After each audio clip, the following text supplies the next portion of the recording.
Sağlamlığımız heç kəsə lazım deyil. Nə farm firmalara, nə səhiyyə sisteminə, heç kəsə. Biz dedik ki, marketlərdən heç nə alın. Mən demirəm marketlərdə xüsusi zəhərlər var. Onların özü faydasızdır.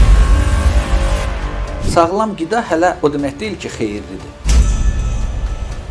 Rəsmi onkologiya 2% insanları sağaldır. Biz 90% insanları sağaldırıq. Ona görə onları məhv eləyirlər. Toyuq məhsulları və bu tip şeyləri almaq nə qədər təhlükəlidir? Palma yağından bişirilmiş şirniyyatlar nəyi, hardan alırsınız? O broilerləri kim və nə tər hansı texnologiya ilə yetişdirir? O problem o texnologiyadadır. Erkən boşalmalarında burada psixogen kofaktoru da yeri var. Şirinləşdirici içkilər, çipslər, kalbasalar və s. nə dərəcədə onlar keyfiyyətlidir, nə dərəcədə onlar insanlara xeyirlidir. Gündə bir problemlər çıxır ortaya. Kim bunlara cavab verməlidir? Mənmi, sizmi?